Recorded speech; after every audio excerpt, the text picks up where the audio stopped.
Out on the American frontier, there was this one weapon that totally changed how battles went down. The Gatling gun made things look like nothing people had seen before, and back then everybody in the Wild West was scared of it. Let's talk about exactly why. Number 5. The guy who created it. Richard Jordan Gatling was born on September 12, 1818 in Hartford County, North Carolina. He grew up on a farm and his dad was always messing around with machines, so that same interest in building stuff rubbed off on him. By the time he was 21, he had already come up with a patent for a screw propeller that worked on steamboats.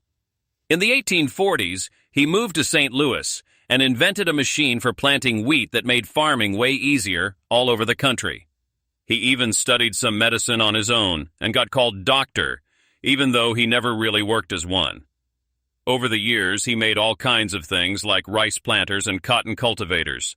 Stuff that helped cut down on the hard work people had to do by hand and made everything run better. Then the Civil War started in 1861, and things changed for him. He was living in Indianapolis at the time, and he saw soldiers leaving to fight, and then coming back hurt or really sick. Way more guys were dying from disease in the camps than from actual fighting. In a letter he wrote on June 15, 1877, he explained that he wanted to build a gun so powerful that one man could do the work of 100.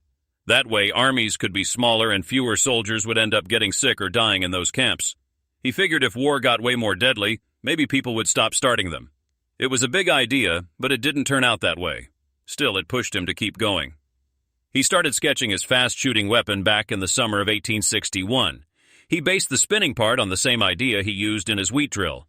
By November 4, 1862, he got patent number 36,836 for what he named a battery gun. The very first one was built in Cincinnati. It had 6 rifle barrels circling around a middle shaft and sat on a wheeled carriage. Early tests worked pretty well, but the paper cartridges and percussion caps kept jamming up.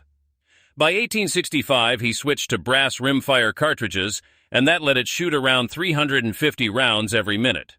They made more of them first through Cooper Firearms in Philadelphia, and then Colt Manufacturing in Hartford, Connecticut. The Army tried it out at Fort Monroe in 1865 and officially started using it in 1866. They ordered 50 guns in .50 caliber and another 50 in 1-inch caliber. Gatling kept improving the design.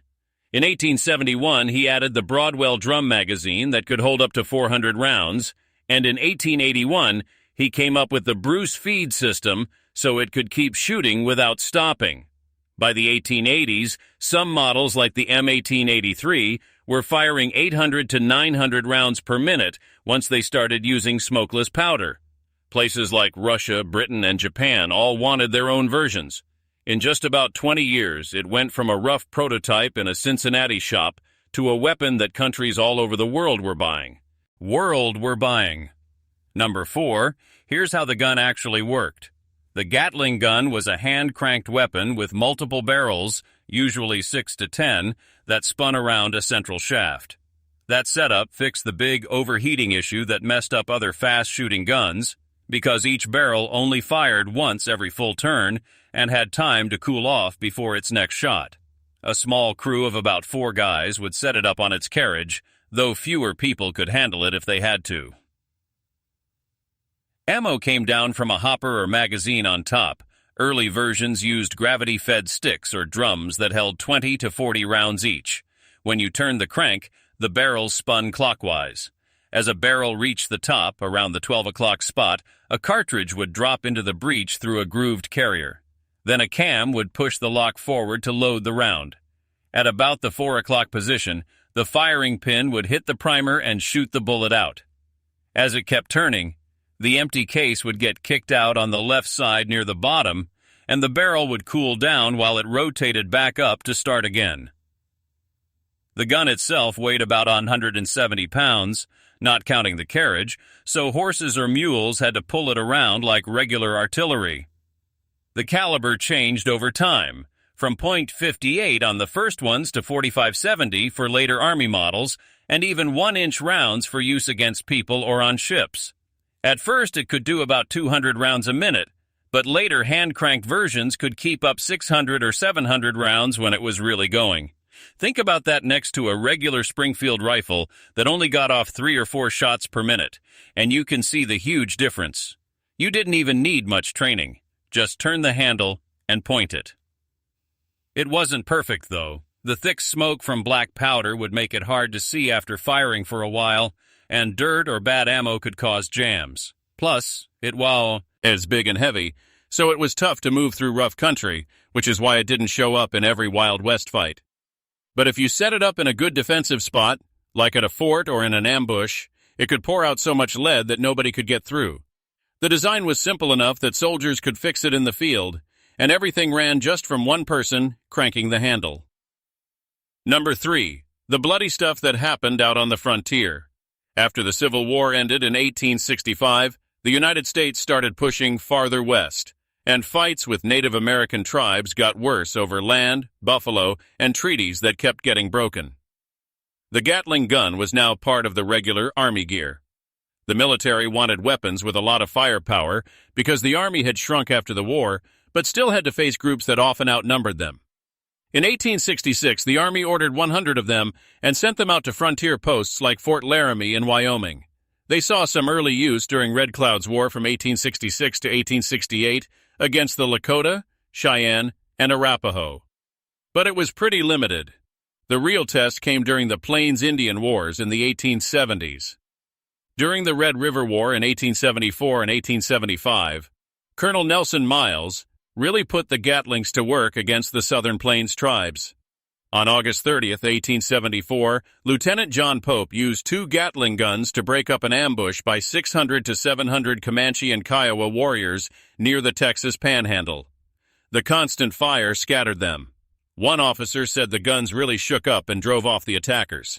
In the Great Sioux War of 1876, you could see both the good and bad sides of the gun. At the Battle of the Rosebud on June 17th, General George Crook brought some along, but the rough ground slowed them down, and the fight against Crazy Horse ended up as a draw. Then came the Battle of Little Bighorn on June 25th. Lieutenant Colonel George Armstrong Custer left his 3 Gatling guns back at the Powder River Supply Base because he thought they were too heavy for a quick chase. People have argued for more than 100 years about whether those guns might have saved his men from the huge Lakota and Cheyenne force that wiped out the 7th Cavalry. The guns weighed over 200 pounds with their ammo and needed fairly flat ground, which the hilly Badlands didn't have.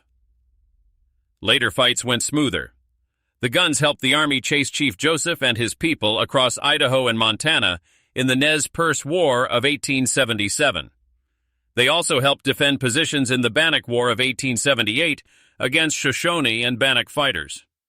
By the 1880s, almost every frontier fort had Gatling guns, and the Army used them in at least 6 big actions against Native Americans between 1874 and 1878. It wasn't just the bullets that mattered. Tribes that had never seen anything like rapid fire would often turn and run as soon as they heard that strange mechanical sound. The rattle carried for miles across the open plains, and warriors who lived through it would tell others. Pretty soon, whole groups would think twice before going after Army columns that had those guns with them. Number 2, the way it made everyone terrified. Back then, most rifles could only fire 2 or 3 rounds a minute. So when the Gatling started spitting out 200 to over 1,000 rounds, it felt like something from a bad dream.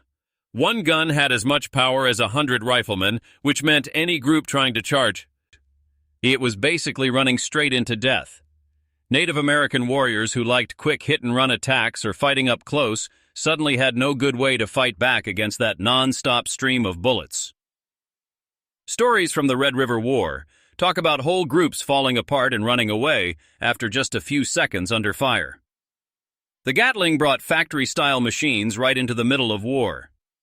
That steady grinding noise felt like it couldn't be stopped, and it broke people's will to keep fighting.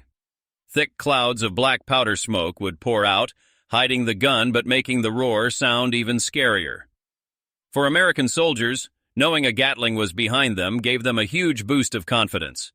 For anyone facing it, it was pure panic. Even when the guns were just sitting quietly in a fort and hadn't fired a shot, their presence alone was enough to stop attacks before they started.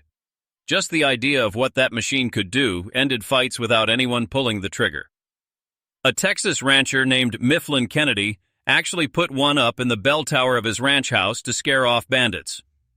During the big railroad strike of 1877, militia in Pennsylvania used Gatlings against striking workers in Pittsburgh. The weapon started getting used outside of regular battles too, becoming a symbol of complete control.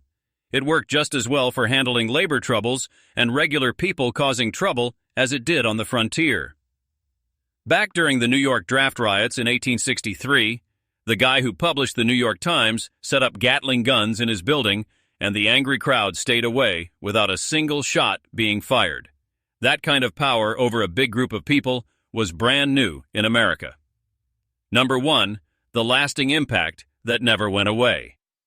The Gatling gun became a big part of American stories and Wild West legends. Wild West legends.